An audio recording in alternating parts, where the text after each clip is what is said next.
Sutra Teratai yang Menakjubkan. Bab 17. Perbedaan Jasa Kebajikan. Shinfaxiang Sutra Teratai episode 1585. 5 paramita sebagai kaki dan kebijaksanaan sebagai mata. Memikirkan dan mencari tahu demi memberi manfaat bagi diri sendiri tidak bisa memberi manfaat baik pada orang lain. Hendaknya mendengarkan dharma dari kendaraan besar dan mempraktikkan 6 paramita. Sifat bodhisattva adalah lembut dan ramah. Setelah menerima dharma, dapat membimbing diri sendiri dan orang lain. Menanam akar kebajikan, meneruskan dan menyebarkan benih Buddha. Sekarang orang-orang yang mendekatkan diri dan melayani Buddha dinamakan sebagai pria berbudi dan wanita berkeyakinan. Para hadirin harus bersungguh hati, memikirkan dan mencari tahu demi memberi manfaat bagi diri sendiri, tidak bisa memberi manfaat baik pada orang lain. Kita harus sangat berhati-hati, membina diri sangatlah penting. Maka dari itu, setelah mengetahui arah, kita mulai membina diri, paham akan kehidupan manusia. Waktu hidup manusia tidaklah panjang, bahkan setelah membina diri, harus lebih memahami dan mengenal Buddha. Pencerahan dari Buddha, kita menamakannya membina diri. Tujuan yang paling besar adalah meneladani Buddha. Meneladani Buddha, belajar apa yang telah dipraktikkan Buddha. Ada yang dipraktikkan barulah bisa mendapatkan pencerahan. Makanya, kalau kita serius hendak mempelajari ajaran Buddha, kita perlu untuk mempelajari bagaimana beliau bisa mencapai pencerahan. Alasan mengapa bisa tercerahkan, bagaimana sebenarnya jalan yang telah ditapaki, bagaimana membuka jalan kebenaran, sutra, prinsip kebenaran barulah bisa disiapkan. Kita saat ini mendengarkan dharma berdasarkan sutra, yaitu harus mengenal jalan kebenaran, harus menapak maju sehingga ingin belajar ajaran Buddha. Kita haruslah bersungguh hati, memiliki sebuah arah, tujuan yang baik. Waktu bukanlah sangat panjang. Jika tidak menyadarkan diri pada masa kehidupan ini juga, maka tidak tahu harus menanti hingga kelahiran keberapa barulah bisa memperoleh kesempatan untuk tersadarkan. Tidak memiliki waktu yang sangat panjang. Untuk itu, kita haruslah baik-baik memanfaatkan waktu, mendapatkan 2 manfaat sekaligus dalam sekali jalan. Jika tidak, terus menggunakan pandangan pemahaman dan perenungan makhluk awam untuk memikirkannya. Menggunakan kesadaran pikiran kita untuk merenungkan, sudah jelas bahwa kita perlu mempelajari ajaran Buddha, mendengarkan apa yang dibabarkan Buddha. Ajaran yang dibabarkan Sang Buddha bermula dari penderitaan. Mulai mengerti, mulai memahami apa itu penderitaan. Akar penderitaan berasal dari sebab penderitaan. Sebab penderitaan ini juga sudah mulai dipahami. Bagaimana caranya baru mampu untuk memutuskan penderitaan ini, yaitu mempraktikkan lenyapnya penderitaan. Melenyapkan begitu banyak kerisauan. Saya mulai mengerti akan hal ini. Makanya, karena penderitaan kita memutuskan kerisauan, barulah akan memperoleh pembebasan. Makanya pelatihan diri di jalan menuju lenyapnya penderitaan. Demikian saya juga mulai mengerti penderitaan, sebab penderitaan, lenyapnya penderitaan, dan jalan menuju lenyapnya penderitaan. 4 kebenaran mulia. Saya mulai memahami dengan jelas, yaitu dengan jelas mulai mengerti penderitaan akan diri sendiri.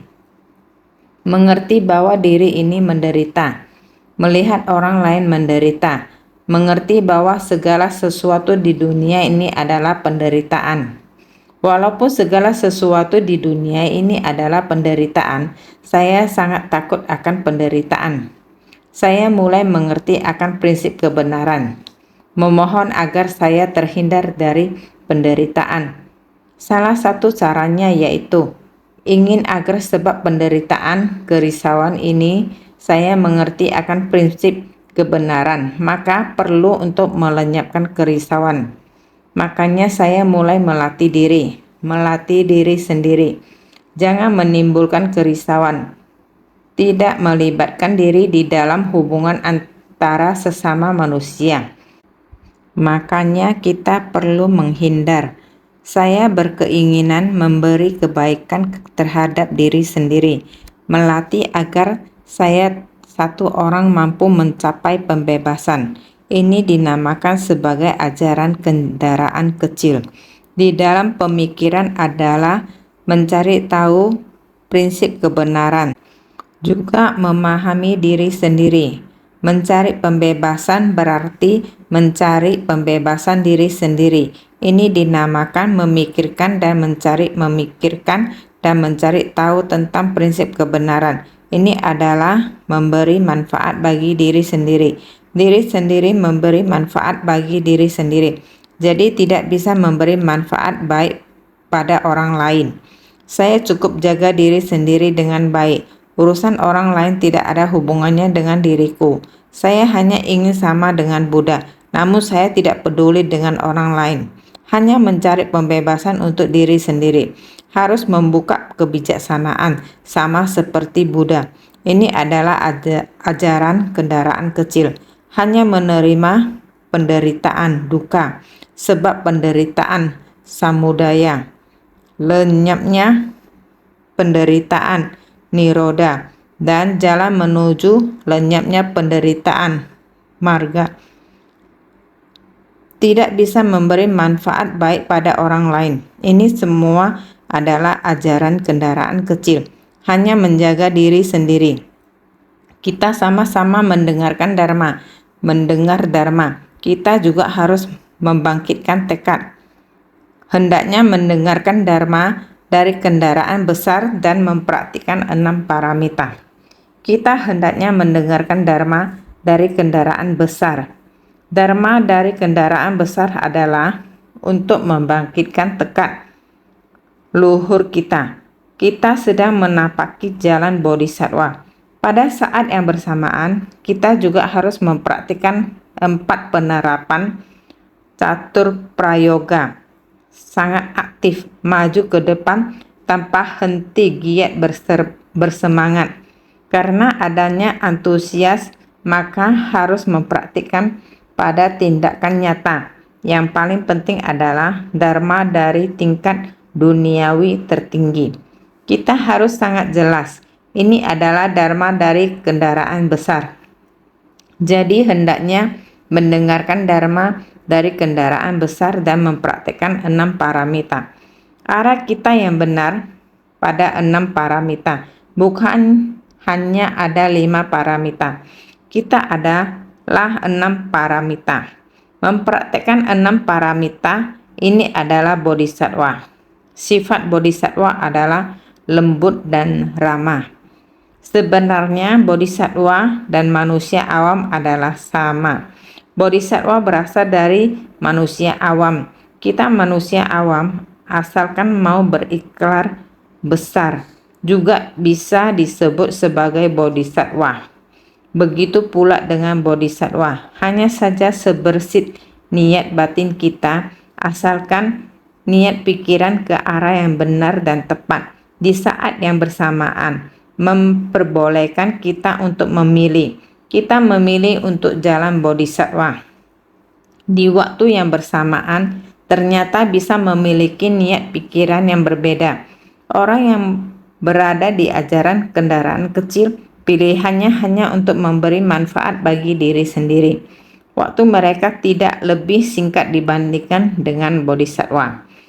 Waktu bodhisattva juga tidak lebih panjang dibandingkan dengan praktisi kendaraan kecil bersamaan sifat hakiki dari sang Tathagata selalu saja berasal dari tanpa awal. Hanya saja waktu yang dimiliki makhluk awam begitu panjang, akan mengarah ke 6 alam dan akan berputar di sana sangat lama. Sedangkan bodhisattva waktunya akan berada di antara 6 paramita, membangkitkan tekad lebih lama. Waktu sama-sama waktu yang sangat lama, waktunya para manusia awam, selalu tanpa henti bertumimbal lahir dalam 6 alam kehidupan. Waktu yang dijalani bodhisattva dalam pembinaan sangat panjang, selama asamkaya kalpa, waktu yang tidak terhitung. Sebelumnya kita telah terus membahas tentang waktu yang sangat panjang mempraktikkan jalan bodhisattva, 6 paramita dan segala praktiknya, yaitu perlu waktu yang sedemikian panjang tetap berada di jalan bodhisattva, terus-menerus menerapkan praktik bodhisattva, mempraktikkan ajaran kendaraan besar, masuk ke kerumunan orang banyak, menyadarkan para makhluk. Coba pikirkan perbedaan antara para makhluk awam dengan bodhisattva. Kita harus sangat bersungguh hati dan teliti. Sifat bodhisattva adalah lembut dan ramah. Karena mereka mempelajari ajaran Buddha, berarti memilih untuk menjalankan praktik Buddha. Makanya sangat cepat menerima ajaran, meyakini, menerima, dan mengamalkan sesuai ajaran. Dengan cepat menerima ajaran, karena telah meyakini, menerima, dan mengamalkan sesuai ajaran, mereka mengemban ajaran Buddha, yaitu membabarkan dharma dan memberi manfaat kepada makhluk seperti demikian, lembut dan ramah. Memasuki kediaman dari Tathagata, mengenakan jubah Tathagata dan menduduki tatah dari Tathagata, membabarkan dharma Tathagata. Ini adalah bodhisattva. Kita harus sangat bersungguh hati. Sama halnya, kita perlu mulai dari tubuh, ucapan, dan pikiran, berusaha sedaya upaya dalam membina diri, namun perlu ditambah dengan sebuah ikhlas agung. Dalam 4 praktik penuh kedamaian dan kebahagiaan sudah dijelaskan dengan sangat jelas. Oleh itu, kita perlu sangat bersungguh hati menerima dharma. Setelah menerima dharma, dapat membimbing diri sendiri dan orang lain. Karena jalan bodhisattva pada dasarnya sangat panjang.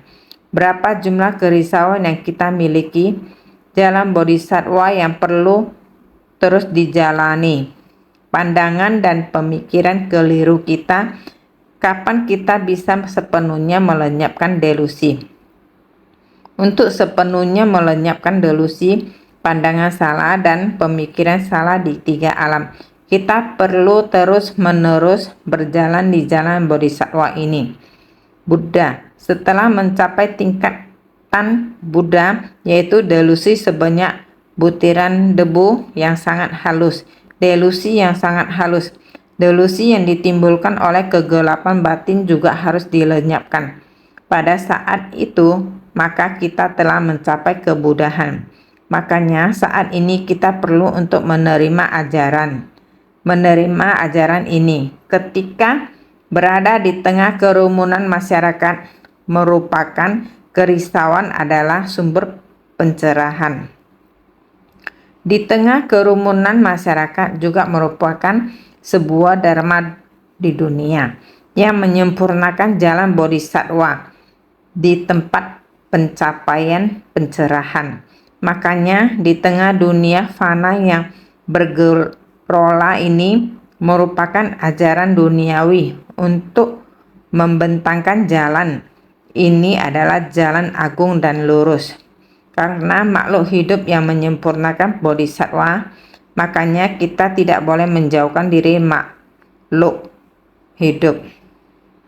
Dalam berlatih ajaran Buddha, hal ini adalah yang harus kita pahami dengan sungguh hati. Kita telah menerima ajaran Buddha, maka kita harus menyebarkan Dharma untuk memberi manfaat kepada semua makhluk di tengah orang banyak. Menyebarkan Dharma untuk memberi manfaat kepada semua makhluk artinya bermanfaat bagi diri sendiri dan orang lain. Karena jalan Bodhi yang agung dan lurus ini berada di tengah orang banyak. Jalan pencerahan yang besar dan lurus. Buddha mengajarkan kita untuk masuk ke tengah orang banyak. Ini artinya menapaki jalan Bodhisattva. Proses perjalanan jalan Bodhisattva. Tujuan akhirnya adalah mencapai tingkat Buddha. Kita sering membahas prinsip kebenaran ini, sehingga sangat berharap semua orang dapat bersungguh hati untuk menerima ajaran Dharma ini. Oleh karena itu, menerima Dharma bisa merubah diri sendiri dan merubah orang lain. Diri sendiri harus menyucikan diri sendiri, menyucikan pandangan dan delusi kita, menyucikan kegelapan batin kita, menyucikan kerisauan batin kita, menyucikan delusi kita. Delusi ini sangat halus. Oleh karena itu, kita menerima Dharma bisa merubah diri sendiri, merubah orang lain. Kita perlu terlebih dahulu menyucikan ke dalam pikiran. Kita baru memiliki metode untuk merubah orang lain. Sering dikatakan hawa kekeruhan dunia manusia sangat berat, sangat tebal, dimulai dari kata-kata menjadi nyata. Dulu di masa zaman Sang Buddha dulu, mana ada yang namanya kekeruhan. Era zaman sekarang, setiap hari membicarakan tentang kekosongan, dan ini adalah kekeruhan. Kekeruhan ini berasal dari mana? Zaman sekarang ini yang ada adalah kekeruhan. Sebenarnya ini diciptakan oleh manusia, adalah kekeruhan makhluk hidup, kekeruhan pandangan makhluk, kekeruhan kerisauan batin para makhluk, dan lain-lain. Menciptakan keseluruhan ruang kosong, mengakumulasikan kekeruhan antara langit dan bumi ini menjadi berat. Ini adalah era kekeruhan yang dibicarakan Sang Buddha 2000-an tahun lalu. Ini hanyalah sebuah filosofi, tapi sekarang sudah menjadi kenyataan. Kenyataan menjadi ketakutan terbesar umat manusia. Kekeruhan saat ini adalah hawa kekeruhan. Lihat bagaimana polusi di seluruh atmosfer telah menimbulkan masalah pernafasan. Menghirup sumber polusi tersebut. Bukankah semua ini disebabkan oleh manusia? Memang benar, jikalau zaman 5 kekeruhan yang jahat ini berasal di dalam batin kita, keserakahan dan kekotoran batin tersebut. Makanya tanah dan atmosfer bisa tercemar. Masyarakat sekarang mulai memahami tentang pelestarian lingkungan, dan pelestarian lingkungan ini kita menerapkan pelestarian lingkungan di luar, namun kita lupa melestarikan lingkungan dalam batin. Makanya kita perlu mengimplementasikannya di tengah masyarakat. Setiap orang perlu menerima perubahan. Para praktisi mulai memahami ajaran Dharma. Kita sudah menerima ajaran Dharma. Kita perlu untuk menerima Dharma dengan prinsip kebenaran jernih. Pelestarian lingkungan dimulai dari dalam batin, membimbing diri sendiri. Kita perlu terlebih dahulu membimbing diri kita sendiri sebelum kita dapat membimbing orang lain. Jika dari dalam batin tidak dibersihkan sampai bersih, hanya membersihkan lingkungan di luar saja, maka selamanya tidak akan pernah bersih. Makanya kita harus benar-benar bersungguh hati setelah menerima Dharma, dapat membimbing diri sendiri dan orang lain. Setiap orang harus bersungguh hati. Kita harus menanam akar kebajikan, meneruskan dan menyebarkan benih Buddha. Makanya kita perlu menjadi seorang penanam benih yang baik. Kita perlu segera menebarkan benih. Lahan memerlukan benih. Kita perlu menggarap lahan di bumi dengan memurnikannya dengan sungguh-sungguh. Tidak cukup hanya melakukan pelestarian lingkungan dan mulai melenyapkan kotoran sampah. Namun hal yang paling penting, bumi kita perlu segera ditabur benih-benih kebajikan. Saat ini kami menganjurkan untuk menanam pohon. Pohon perlu ditanam. Menanam pohon berarti menanam benih ke dalam tanah, sehingga benih tersebut dapat tumbuh akar dan kecambah di dalam tanah. Hanya dengan demikian tanah dapat menjadi hijau. Prinsip kebenaran ini diperlukan. Jadi menanam akar kebajikan. Kita harus menanam akar kebajikan. Kita harus mengizinkan mereka untuk berakar. Sekarang ini kita sering berdiskusi tentang membiarkan pohon tumbuh besar dan memutuskan akarnya dan memindahkannya ke tempat lain. Jadi kelihatannya pohon bertumbuh dengan sangat subur. Akar pohon ini tidak tumbuh terlalu dalam. Apa yang kita paling takutkan adalah angin topan, angin ketidaktahuan, akar kebajikan tanpa akar yang dalam di dalam tanah. Ketakutannya adalah angin ketidaktahuan. Makanya kita harus meneruskan silsilah ajaran Jingse melalui Dharma. Orang-orang hanya akan melakukan perbuatan baik, tetapi tidak ada akar. Ini sangat menakutkan. Bagian atas pohon mungkin tampak subur, tetapi pohon tidak memiliki akar di tanah. Inilah silsilah ajaran Jingse. Dalam kasus ini, silsilah Dharma belum memiliki akar. Oleh sebab itu, kita semuanya harus bersungguh hati. Pada bagian naskah sutra ini, kita harus perhatian dan bersungguh hati, memahami esensi Dharma. Kita harus lebih memahami esensinya. Maka kita harus menanam akar kebajikan, meneruskan dan menyebarkan benih Buddha. Kita harus berusaha memahami pikiran Sang Buddha. Bagaimana kita belajar dari Sang Buddha? Untuk belajar Buddha Dharma, kita harus masuk ke dalam pikiran Sang Buddha. Bagaimana mempraktikkan Dharma yang diajarkan Sang Buddha? Menekuni ajaran Buddha adalah memasuki batin Sang Buddha.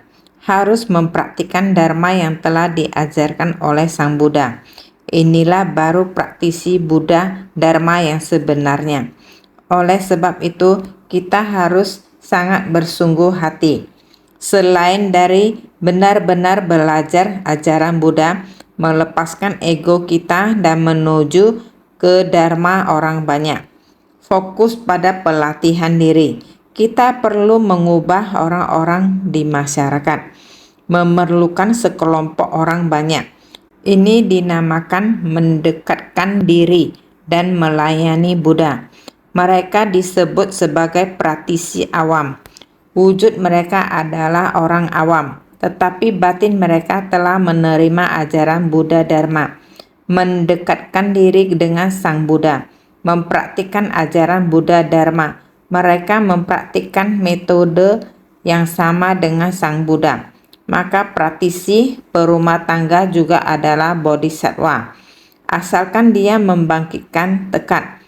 Bodhisatwa awam adalah pemimpin kebijaksanaan. Ini disebut mendekatkan diri dan melayani Buddha. Mereka telah dekat dengan Sang Buddha dan memilih untuk mempraktikkan ajaran Buddha Dharma dan praktik ajaran kendaraan besar. Mereka dipanggil dengan pria berbudi dan wanita berbudi.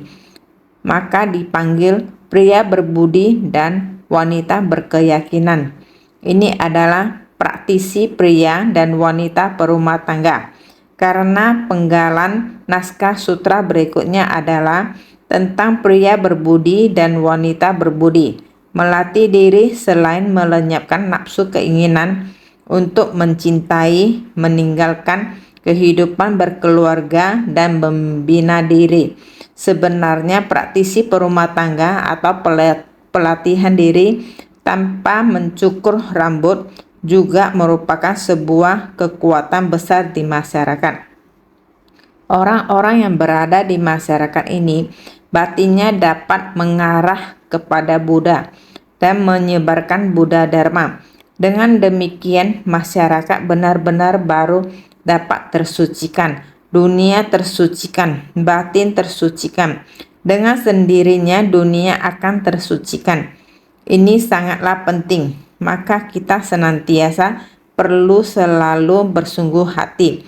Naskah sutra sebelumnya mengatakan, dikarenakan sebab musabab ini dapat membangkitkan segala tingkatan meditasi mendalam selama 800.000 koti kalpa, berdiam dengan tenang dengan batin tidak kacau, berpegang pada berkah dari satu batin ini, bertekad untuk mencari jalan tiada tara, bahwa aku akan memperoleh kemahatauan dan menuntaskan segala batas dari tingkatan meditasi mendalam.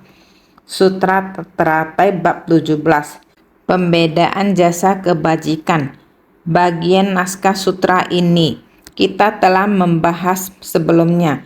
Orang yang membangkitkan tekad bodhisattva, mereka sudah lama berdiam dalam Buddha Dharma.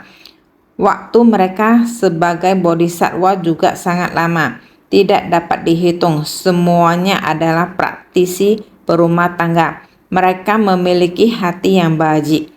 Hanya saja kebijaksanaan mereka belum terbuka. Orang yang mempraktikkan 5 paramita, mereka juga memiliki sebab dan kondisi di masa lampau, sehingga mereka bisa bertemu dengan Buddha di kehidupan saat ini. Ini adalah zaman Buddha, juga sama-sama mendengarkan Dharma. Hanya saja kerisauan mereka masih belum dilenyapkan secara tuntas, sehingga pintu kebijaksanaan mereka masih belum terbuka. Mereka juga sama mendengarkan Dharma dalam jangka waktu panjang dan masih tidak menyimpang. Hanya saja mereka berjalan sangat lamban, terus berputar dalam 6 alam kelahiran, atau 5 alam kelahiran, atau berada di alam manusia dan alam surga. Mereka menghabiskan waktu yang sangat panjang di sini. 800.000 koti kalpa sangat panjang. Berdiam dengan tenang, dengan batin tidak kacau, berpegang pada berkah dari satu batin ini adalah sebersih niat baik, sehingga masih berada di alam manusia dan alam surga. Jika niat pikiran kita kacau, maka akan terjerumus di 3 alam rendah. 6 alam kelahiran adalah demikian, campur antara kebajikan dan kejahatan. Jika kita memiliki akar kebajikan, mendekatkan diri dan melayani Buddha, maka mereka bisa berpegang dengan batin tidak kacau. Inilah menciptakan berkah. Berpegang pada berkah dari satu batin ini adalah menciptakan berkah. Bertekad untuk mencari jalan tiada tara. Mereka tahu untuk terus mendekati diri dengan Buddha Dharma. Ini terus mencapai tahap Buddha. Oleh karena itu Buddha berkata demikian, yakni mencapai kemahatauan, mendekati diri dan melayani Buddha, menuntaskan segala batas dari tingkatan meditasi mendalam. Mereka berpikir bahwa meditasi ini sudah mendekati diri dengan Buddha dan pintu kebijaksanaan masih belum terbuka. Mereka melatih berdana, menaati sila, kesabaran, tekun, dan giat bersemangat dan samadhi. Mereka berpikir demikian sudah mendekati diri dengan Buddha, sudah mencapai kemahatauan. Sebenarnya masih memiliki jarak tertentu, sehingga orang ini selama miliaran kotikalpa menjalankan segala jasa kebajikan sebagaimana disebutkan di atas. Sutra Teratai bab 17, pembedaan jasa kebajikan.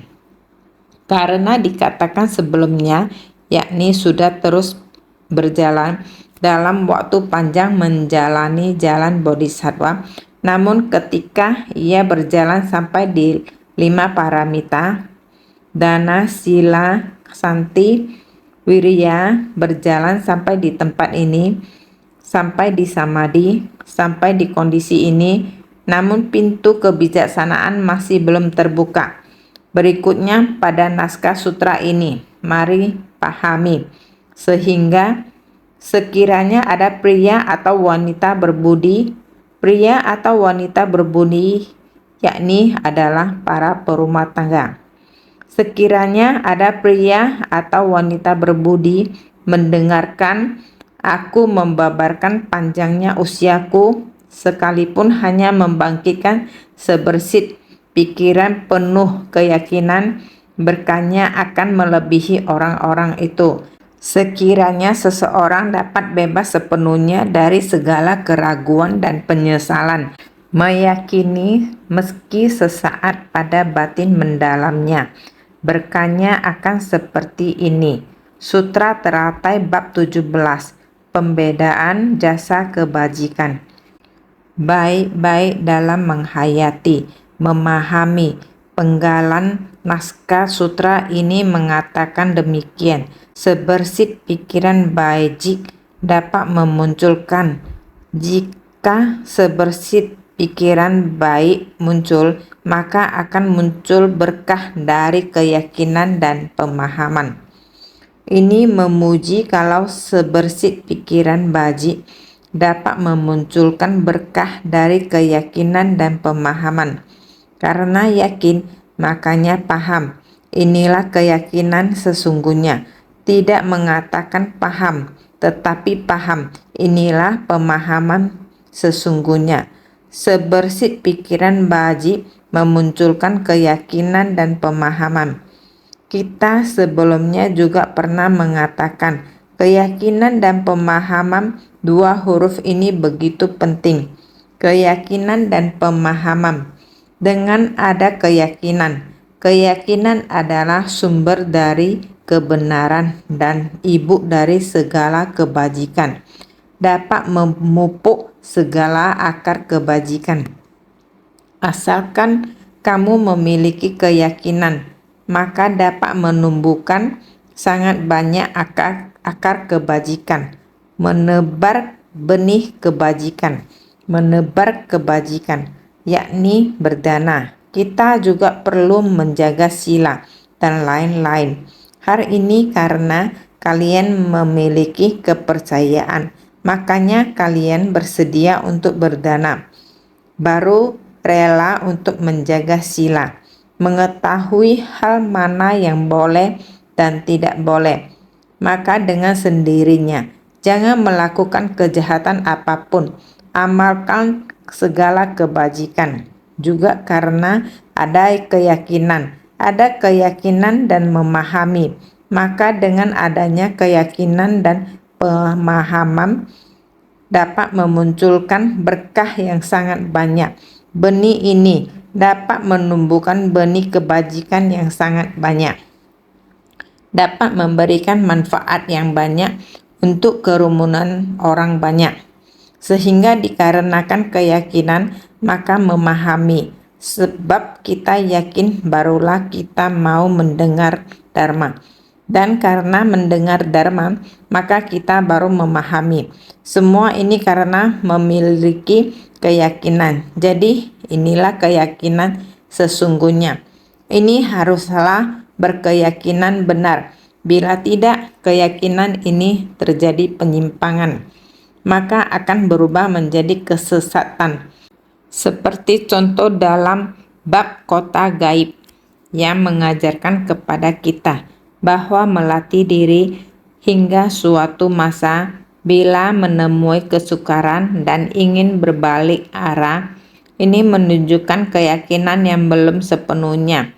Bila benar-benar hendak menapaki jalan bodhisattva dan mendekat kepada Buddha, maka haruslah dengan seksama punya keyakinan sesungguhnya.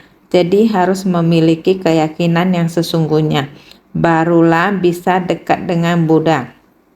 Tidak mengatakan paham, tetapi paham. Jadi tanpa perlu mengatakannya, punya pemahaman atau tidak. Asalkan kita punya sebuah niat keyakinan yang sesungguhnya, keyakinan yang bijak, dan bukan asal percaya saja. Keyakinan bijak adalah suatu keyakinan yang dipenuhi oleh kebijaksanaan. Jika memiliki keyakinan yang bijak, maka tidaklah bisa sampai menyimpang. Jadi tidak perlu harus memahami sampai tahap apa. Dengan sendirinya begitu mendengar sudah langsung tercerahkan, sudah mengerti semuanya, sehingga inilah pemahaman sesungguhnya. Ini sungguh-sungguh memahami jalan yang agung. Bila tidak, hanya tahu dan mengerti saja. Sudah mengerti, apakah benar-benar memahaminya? Kita harus tulus meyakini, barulah keyakinan sesungguhnya. Kita harus memahami secara keseluruhan, barulah pemahaman sesungguhnya. Jadi sebersih pikiran bajik memunculkan keyakinan dan pemahaman, maka harus bermula dari sebersih pikiran. Sering mengatakan kepada kalian, sebersih niat ini haruslah dijaga dengan baik. Jadi berkah. Berkah adalah memberi manfaat kepada masyarakat dan mengakumulasi berkah. Namun apa makna dari berkah? Berkah merujuk pada 5 paramita, yakni dana paramita, sila paramita, wirya paramita, kasanti paramita, dan dayana paramita. Kebijaksanaan merujuk pada 1 paramita, prasna paramita. 5 paramita membantu terwujudnya kebijaksanaan, sedangkan kebijaksanaan memandu 5 paramita. Bagaikan mata dan kaki, tidak boleh kurang satu sama lainnya. Berdana mengikuti ajaran, kesabaran, keteguhan, dan samadhi. Semua ini ialah cara untuk menumbuhkan berkah. Ketika kita menahan diri dari perbuatan jahat dan lebih cenderung melakukan kebaikan, dengan sendirinya secara perlahan kita akan mengakumulasi kebaikan menjadi perbuatan yang besar. Semuanya dapat menciptakan kebaikan dan menguntungkan sesama, sama seperti perkumpulan yang selalu menciptakan berkah.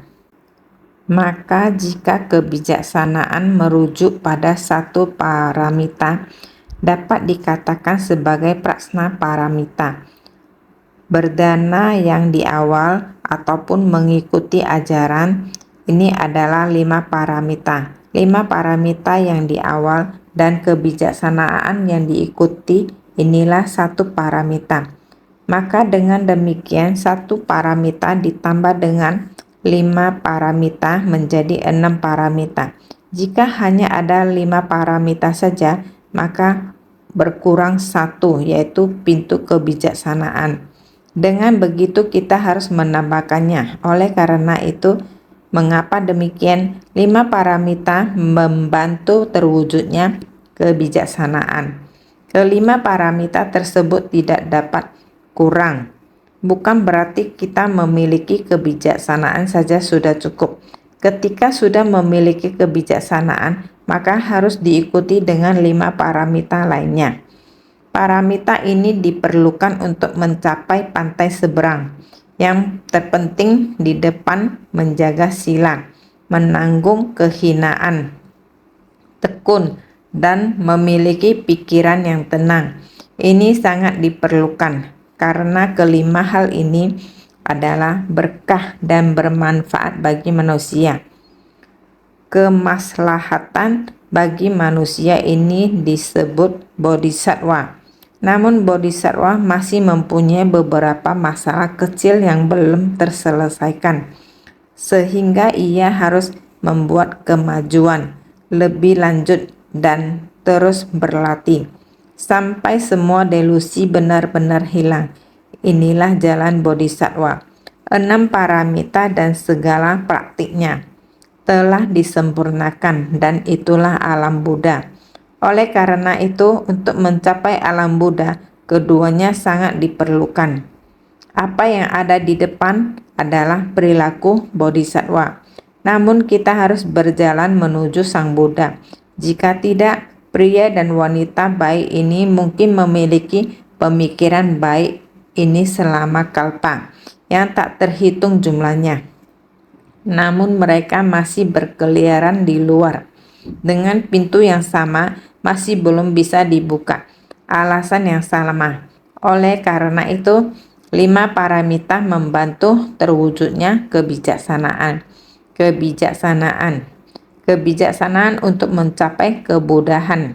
Buddha juga harus dapat menyelamatkan para makhluk secara luas, dan juga harus mengakhiri jalinan jodoh dengan para makhluk. Hanya dengan jalinan jodoh yang sudah matang baru dapat mencapai kebudahan.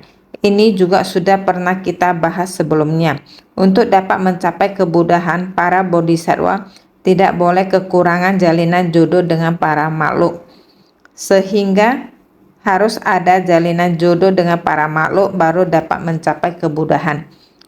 Oleh karena itu, harus memupuk berkah dan kebajikan bersama, sehingga Buddha adalah yang paling mulia di antara makhluk berkaki 2. Beliau sudah cukup dalam memupuk berkah dan kebajikan, dan beliau adalah makhluk yang paling mulia di antara makhluk berkaki 2. Oleh karena itu, kita hendaknya lebih bersungguh hati. 5 paramita adalah salah satu cara untuk membantu kebijaksanaan. Kebijaksanaan memandu 5 paramita. Hanya dengan kebijaksanaan baru akan dapat menjalankan 5 paramita, sehingga kita tidak akan menyimpang dan kita tidak akan kehilangan arah. Apabila tidak, kita akan membuat kesalahan. Kesalahan kecil atau sehelai rambut akan mengakibatkan ribuan mil penyimpangan, sehingga kita akan terus-menerus berputar di 6 alam kehidupan. Kita memerlukan kebijaksanaan untuk memandu kita. Oleh karena itu, kebijaksanaan memandu 5 paramita, bagaikan mata dan kaki, tidak boleh kurang satu sama lainnya. Untuk kita menapaki jalan, kita memerlukan mata, kedua kaki untuk dapat berjalan. Apabila kita memiliki 2 kaki untuk berjalan, namun tidak memiliki mata untuk melihat, kita tidak akan tahu jalan yang sudah kita jalani. Sehingga kita hendaknya memiliki mata yang awas dan kaki yang kuat. Dengan sendirinya, kita akan dapat menapaki jalan yang jauh. Kita hendaknya lebih bersungguh hati untuk memahami. Diperagung dengan kebijaksanaan, barulah ikrar yang maha belas kasih terpenuhi, mewujudkan maksud daripada mencabut penderitaan. Diperagung dengan berkah kebajikan, barulah ikrar yang maha cinta kasih terpenuhi dan mewujudkan maksud dari memberi kebahagiaan. Inilah sebab menggunakan berkah dan kebijaksanaan untuk menjelaskannya. kemudian baru menggunakan cinta kasih dan belas kasih. Jadi diperagung dengan kebijaksanaan. Kita harus menggunakan kearifan untuk menghargai dan membimbing keluar cinta kasih dan kasih sayang kita. Kita juga harus menggunakan kearifan untuk menuntun keluar kasih sayang kita.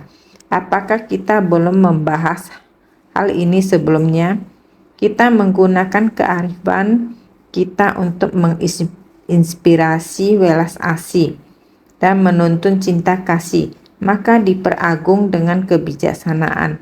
Barulah ikhlas yang maha belas kasih terpenuhi. Kita melatih kasih sayang besar.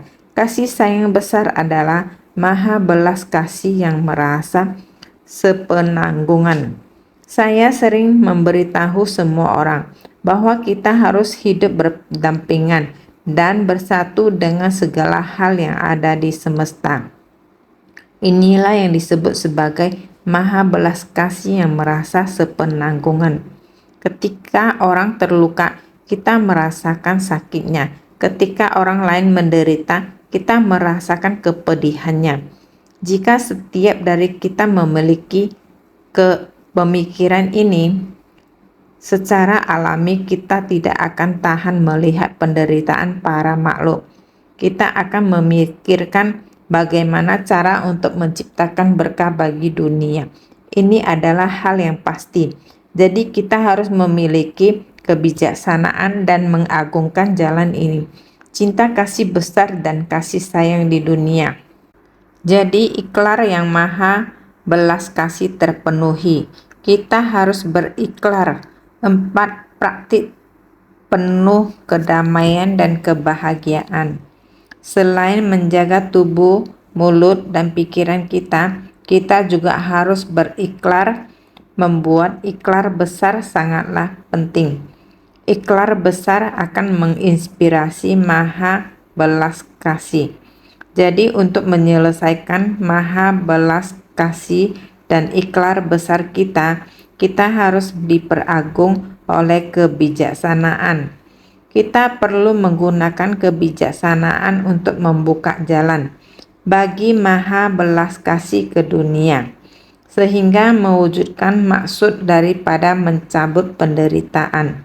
Kita harus mencabut penderitaan para makhluk, bukan hanya slogan, tetapi berhasil mewujudkan prinsip kebenaran yang sesungguhnya. Para makhluk dapat berbalik dari penderitaan menjadi tenang dan bahagia. Setelah berhasil menghapus penderitaan mereka, dilanjutkan dengan membabarkan dharma. Bukankah di dalam sutra teratai menyebutkan demikian? Maka ini adalah mewujudkan maksud daripada mencabut penderitaan. Kita harus bergerak mencabut penderitaan para makhluk, bukan hanya slogan. Harus benar-benar mencabut penderitaan mereka agar dapat memutarbalikkan kehidupannya yang penuh derita menjadi tenang dan leluasa. Inilah jalan bodhisattva. Lihatlah, Ceci telah memutarbalikkan kehidupan berapa banyak orang, maka diperagung dengan berkah kebajikan. Jika demikian, berkah juga diperagung dengan menciptakan berkah. Berkah dan kebijaksanaan diperagung secara paralel. Ini yang disebut paling mulia di antara makhluk berkaki dua. Maka ikhlas yang maha cinta kasih terpenuhi. Ikhlas yang maha cinta kasih juga sudah terpenuhi dan mewujudkan maksud daripada memberi kebahagiaan, sehingga semua orang sangat bahagia. Cinta kasih sungguh dapat membuat kita menjadi bahagia. Belas kasih mencabut penderitaan kita, menghapus penderitaan dan memberikan kebahagiaan. Kita benar-benar melakukannya. Kita berhasil melakukannya. Demikianlah jalan bodhisattva. Sungguh, sesungguh-sungguhnya 6 paramita dan segala praktiknya. Inilah sebabnya menggunakan berkah dan kebijaksanaan untuk menjelaskannya. Kemudian baru menggunakan cinta kasih dan belas kasih. Demikianlah berkah dan kebijaksanaan menggunakan berkah dan kebijaksanaan untuk menyempurnakan cinta kasih dan belas kasih. Maka kita semuanya harus menghayatinya dengan sungguh-sungguh. Prinsip kebenaran sebenarnya demikian sederhana. Maka kita harus menggunakan cara yang mudah dipahami untuk mempraktikkan dharma. Selanjutnya dikatakan, sekiranya ada pria atau wanita berbudi mendengarkan aku membabarkan panjangnya usiaku. Aku pria berbudi dan wanita berkeyakinan. Umat berumah tangga, pria dan wanita. Seberapa besar pemahamannya ketika mendengarkan Tathagata membabarkan betapa panjang usianya. Ada pria berbudi dan wanita berkeyakinan. Umat berumah tangga, pria dan wanita, merujuk pada orang yang melatih diri di rumah, yang bisa mendekat dengan Buddha, melakukan apa yang Buddha ingin lakukan. Mereka melakukan apa yang Buddha lakukan. Mereka dinamakan pria berbudi dan wanita berkeyakinan. Ini adalah istilah dalam Dharma Buddha yang awalnya menggambarkan seberapa besar pemahamannya tentang panjang usia. Kita bisa memahami berapa panjang dari apa yang dikatakan oleh Buddha sebelumnya di dalam bab panjang usia Tathagata. Kita bisa memahami ini. Sang Buddha ada di dunia hingga umur 80 tahun. Lalu mengapa kita katakan bahwa panjang usianya tak terhingga? Ini karena Buddha memiliki jiwa kebijaksanaan yang tak terhingga. Kita semua tahu bahwa kita semua memiliki sifat hakiki tatata. Setiap orang memiliki sifat hakiki tatata. Kita senantiasa memiliki ini sejak masa tiada awal. Jadi sekarang kita mesti memahami dengan sungguh-sungguh bagaimana membangkitkan jiwa kebijaksanaan kita. Setelah kita membangkitkan jiwa kebijaksanaan kita, prinsip kebenaran akan berdiam dalam batin kita. Ini yang dimaksud dengan usia panjang. Kita sudah menyimpan dharma di dalam batin dan memahaminya. Jangan membuang waktu kita, bahkan di dalam pikiran terakhir pun. Jangan sampai menyimpang dan menyia-nyiakan waktu. Inilah usia kehidupan kita. Dan bagaimana semestinya kita menggunakan usia kehidupan dan jiwa kebijaksanaan. Berikutnya naskah sutra menyebutkan, sekalipun hanya membangkitkan sebersit pikiran penuh keyakinan, berkahnya akan melebihi orang-orang itu. Jasa kebajikan yang diperoleh dari sebersit pikiran penuh keyakinan dan pemahaman melebihi praktik dari 5 paramita selama banyak kalpa. Tepatnya karena 5 paramita adalah berkah dan berkah adalah terkondisi. Sedangkan kebijaksanaan melampaui samsara. Bagaimana pula dapat mendandingi berkah dari sebersit pikiran ini? Sebelumnya, setelah mendengarkan panjang usia, mengerti bahwa usia kebijaksanaan semakin panjang, di alam manusia memperbanyak menjalin karma baik, menambah panjang usia kebijaksanaan, menambah usia kebijaksanaan dari kebijaksanaan, mengerti. Maka sekalipun hanya membangkitkan sebersit pikiran penuh keyakinan, walaupun keyakinan jangka pendek, percaya akan mendapat amal pahala yang sangat besar jika dilakukan tidak terhitung jumlahnya dengan dana yang dilakukan dengan jasmani, yaitu Tathagata. Kepercayaan benar, pikiran benar, jasa kebajikan yang diperoleh dari sebersit pikiran penuh keyakinan dan pemahaman melebihi praktik dari 5 paramita selama banyak kalpa. Penuh keyakinan ini, kesungguhan niat dari penuh keyakinan ini yaitu harus sempurna. Kebijaksanaan harus dibangun dalam segala aspek. Berkah dan kebijaksanaan tidak boleh ada yang kurang. 5 paramita yang sebelumnya, 5 paramita yang sebelumnya digunakan untuk membantu kebijaksanaan ini. Kebijaksanaan ini untuk membimbing 5 paramita. Makanya dengan begini 6 paramita sudah sempurna. Ini perlu kepercayaan dari kita semua, keyakinan dan pemahaman. Umur kebijaksanaan tumbuh dan bertambah panjang dengan cara seperti ini, sehingga semua tepatnya karena 5 paramita adalah berkah. Kita harus meyakini kelima paramita adalah menciptakan berkah di tengah orang banyak. Berkah adalah fenomena yang terkondisi. Pada masa lampau, kita masih memiliki satu periode waktu terus-menerus memberitahu Anda semua tentang dharma terkondisi dan dharma tidak terkondisi. Saya telah lama membahasnya. Anda semua juga telah menghayati sepenuhnya.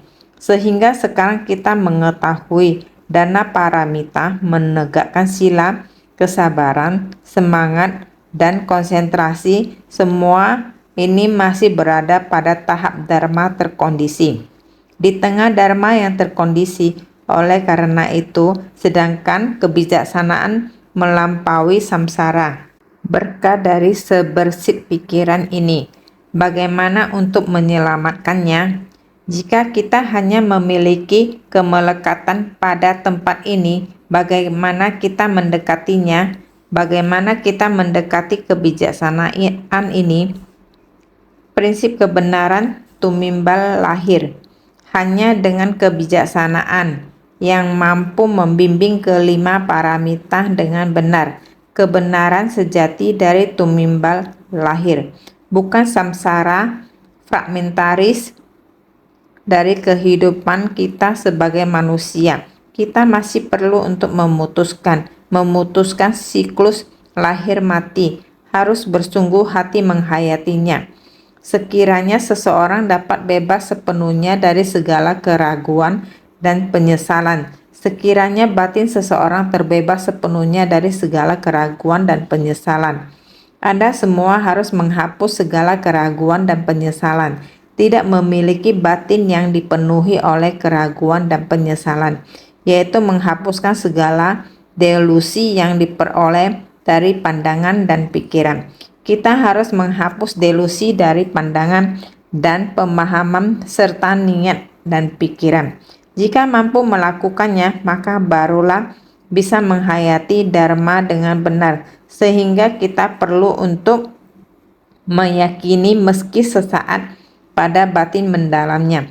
Berkahnya akan seperti ini. Meyakini kendaraan menakjubkan dari Buddha dan berikrar untuk mencari jalan kebudahan, dinamakan batin mendalam. Sekiranya ada orang yang dalam sesaat dapat membangkitkan keyakinan besar, maka berkah yang diperolehnya melebihi berkah dari 5 paramita.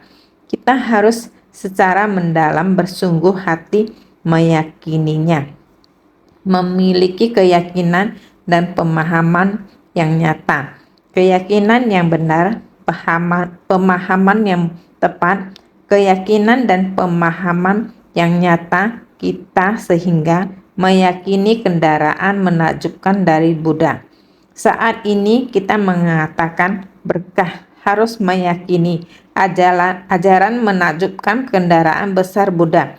Ajaran kendaraan besar ini digunakan pada pelatihan diri kita, sehingga meyakini kendaraan menakjubkan dari Buddha dan berikrar untuk mencari jalan kebudahan. Ajaran kendaraan besar ini kita gunakan dalam praktik pelatihan diri, sehingga meyakini kendaraan menakjubkan dari Buddha dan berikrar untuk mencari jalan kebudahan. Kita pasti melangkah pada ajaran kendaraan besar, dinamakan batin mendalam. Kita satu hati, tiada dua ikrar. Selalu harus satu hati, tiada dua ikrar. Batin harus mendalam. Sekiranya ada orang yang dalam sesaat dapat membangkitkan keyakinan besar, Ada yang dalam waktu singkat bisa memahami dan menghayatinya. Dalam saat ini, bukan cuma dalam waktu yang singkat, kamu telah meyakininya. Bukan, adalah akumulasi masa lalu. Wow, akhirnya saya memahaminya. Ketika saya telah memahaminya dengan tuntas, dalam Prasna Paramita, 5 paramita telah dijalankan. Sekarang hanya perlu membuka pintu batin. Maka akan sangat mudah, asalkan kamu tahu caranya. Kunci pintu terbuka. Pintu akan terbuka. Dalam sesaat dapat membangkitkan keyakinan besar, karena adanya jalan yang kami tapaki sebelumnya, sampai pada tantangan terakhir. Asalkan niat pikiran kamu berubah, pintu batin terbuka. Pintu batin keyakinan terbuka. Ini dinamakan keyakinan besar. Ini dinamakan batin mendalam. Sehingga berkah yang diperolehnya melebihi berkah dari 5 paramita. Sangat banyak, kedengarannya sangat mudah, tetapi batin mendalam ini harus mengakumulasi masa lampau dulu dan harus melangkah maju. Penerapan, sehingga bodhisattva kendaraan besar dan ajaran 4 penerapan perlu dipahami semua orang. Ini sangat mudah, praktik dengan tindakan nyata, keyakinan mendalam, dan masih harus lebih bersungguh hati.